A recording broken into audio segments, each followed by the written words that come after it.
नमस्कार मित्रों, उदय India digital में आप सबका बहुत बहुत स्वागत है।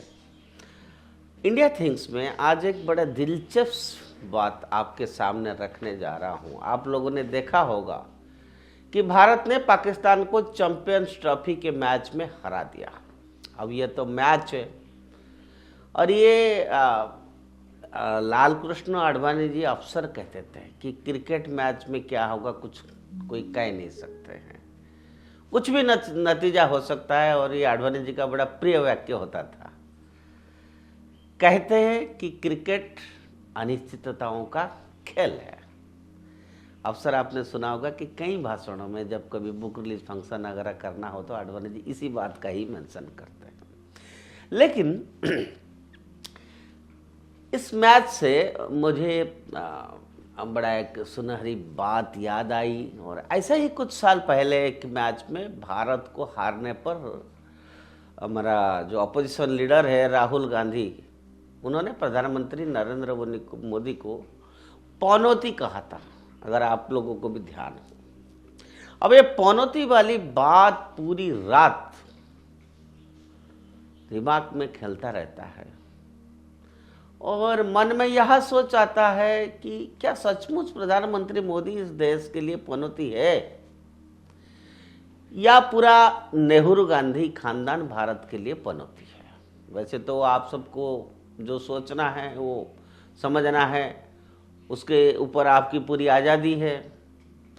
लेकिन कुछ बातें हैं जिन्हें हम किसी निष्कर्ष पर पहुंचने से पहले देखना, निरीक्षण करना और सोचना भी चाहिए। सबसे पहले ये तस्वीर देखिए। कहते हैं कि बच्चे के पाँव पालने में ही दिख जाती है, फिर चाहे वो परिवार के लिए शुभ हो या अशुभ। इस तस्वीर में राहुल इंदिरा के बगल में बैठे हैं और पास में खड़ा व्यक्ति हाथ जोड़कर राहुल का अभिवादन कर रहा है और राहुल उसे आशीर्वाद दे रहे हैं। यह पश्चिम बंगाल की वो तत्कालीन मुख्यमंत्री है। 1974 में इंदिरा पश्चिम बंगाल के दौरे पर गई थी, राहुल भी उनके साथ गए थे। उस समय बंगाल में कांग्रेस की सरकार थी और सिद्धार्थ शंकर राय मुख्यमंत्री थे। कहा जाता है कि राय ने ही इंदिरा को आपातकाल लगाने की सलाह दी थी। नेहरू से लेकर सोनिया और राहुल तक इस परिवार का चरित्र जो है डायनेस्टी का रहा है। ये तो इतिहास में लिखा हुआ है। इस परिवार ने पूरा परिवार के अलावा किसी को प्रधानमंत्री का सम्मान किया और नहीं किसी राष्ट्रपति का भी नहीं किया।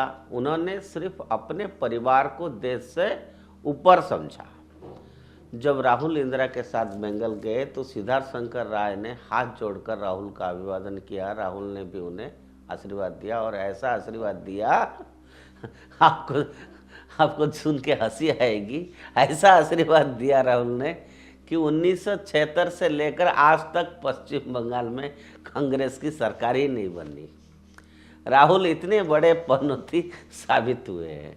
राहुल गांधी के जन्म के बाद उनका परिवार को जैसे ग्रहण ही लगा। और ये बातें कोई हम किसी के खिलाफ नहीं बोल रहे हैं। ये जो घटी हुई बातें हैं, हम सिर्फ आपके सामने उस मेमोरी को रख रहे हैं रूबरू। राहुल आने के बाद ग्रहण क्यों लगी भाई? चाचा संजय की मृत्यु हुई, फिर दादी की हत्या हुई, फिर पिता की हत्या हुई। ऐसे पनौती पैदा हुई कि परिवार को ही निगल गई। फिर जब से उन्होंने पार्टी की कमान संभाली है, आप सब जानते हैं, उनके रहते कांग्रेस पार्टी 90 चुनाव हार चुके हैं।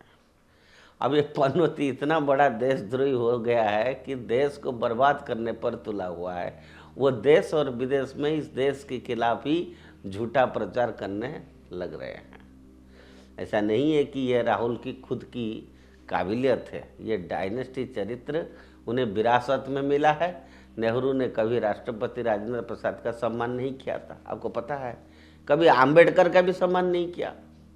पुरुषोत्तम दास टंडन जो कि इलाहाबाद से थे और जिन्होंने यूपी के कांग्रेस को मजबूत किया, उन्हें नेहरू ने बाहर का रास्ता दिखा दिया था। रिटायरमेंट के बाद राजेंद्र प्रसाद भी बिहार के सदाकत आश्रम में एक सीलन भरे कमरे में रहे थे। वह अस्थमा के मरीज थे और उसका कोई इलाज नहीं हुआ। सरदार पटेल के साथ भी दोयम दर्ज के व्यवहार लिस्ट अनगिनत है। कितने गिने, हम तो सिर्फ प्रमुख नाम बताए हैं। यहाँ सिर्फ कुछ वानगियाँ हैं। खुद को कश्मीर पंडित कहने के बावजूद उन्होंने कभी उनका सम्मान नहीं किया। जरा उनकी बात आप सुनिए। नेशनल कॉन्फ्रेंस के निमंत्रण पर कश्मीर आए जवाहरलाल नेहरू ने 7 अगस्त 1945 की बात है कि वो कश्मीरी पंडित युवाओं को संबोधित किया नेहरू ने। भारतीय राष्ट्रीय कांग्रेस के दिग्गज की ओर से अजीब सलाह कश्मीर के उन पंडितों को दी गई जिन्होंने 700 साल तक इस्लामी दमन का विरोध किया था और अब कश्मीर की कुल आबादी का 5% रह गए थे। और नेहरू ने पंडित युवाओं को संबोधित करते हुए कहा, आई विल कोट इट, अगर गैर मुस्लिम कश्मीर में रहना चाहते हैं तो उन्हें नेशनल कॉन्फ्रेंस में शामिल होना चाहिए या देश को अलविदा कह देना चाहिए।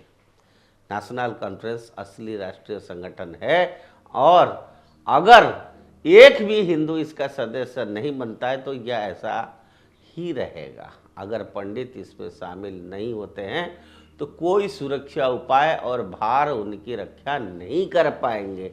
सोचिए, आखिरकार जो विस्थापन का दर्द कश्मीरी पीड़ितों को झेलना पड़ा उसके बीज तो स्वयं जवाहरलाल नेहरू ने बोए थे। वह नेहरू जिसके पर नवासी राहुल गांधी खुद को कौल ब्राह्मण बताते हुए पूरा दुनिया में घूमते हैं, आपने भी सुना होगा। तो एक अलग मुद्दा है कि वो कौल ब्राह्मण थी कि कुछ और थे, वो एक बाद में चर्चा करेंगे। हमें वापस उस मुद्दे पर आना चाहिए, वो पनौती पर। क्या है पनौती? 1964 में नेहरू को लकवा मार गया और 2 महीने तक खाट पर लेटे रहे और वो मर गए। मरने से पहले उन्होंने कहा था कि उनकी चिता की राख को हवाई जहाज से पूरे देश में बिखर दिया जाए।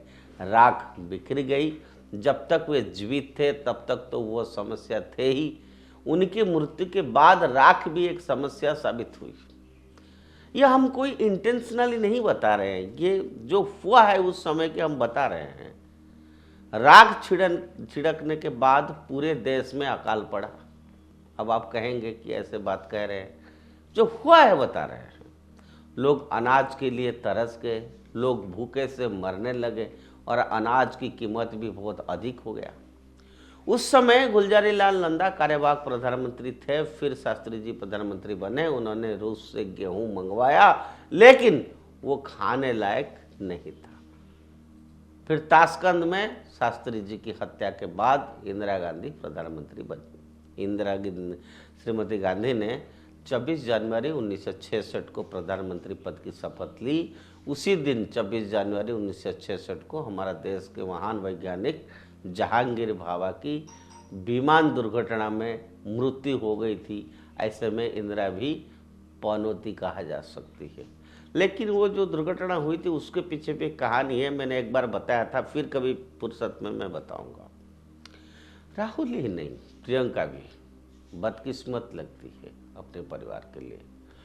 फिर भी मैं कहता हूँ हम इंटेंशनली किसी के बारे में कोई बात नहीं कर रहे हैं, लेकिन जो फैक्ट है उसको सिर्फ आपके सामने रख रहे हैं। जब प्रियंका ने वाड्रा से शादी की तो वाड्रा के पिता, भाई और बहन भी दुर्घटना में मरे गए या उन्हें मार दिया गया, ये हमारा विषय नहीं, लेकिन मरे गए। प्रियंका अपने ससुराल वालों के लिए अभिशाप साबित हुई बिकॉज ऑफ दिस रीजन। अब आप खुद ही सोचिए कि इस देश के लिए पनौती कौन है? जिन्होंने इस देश को अपनी जागीर समझा लिया है और परिवार के अलावा किसी और का सम्मान नहीं करते। हम ये आप पर छोड़ते हैं कि इस देश के लिए पनौती कौन है। मित्रों, कुछ बातें, कुछ तथ्य इकट्ठे करके आज आपके सामने रखा। आप सोचिए आपकी नज़र में पनौती कौन है।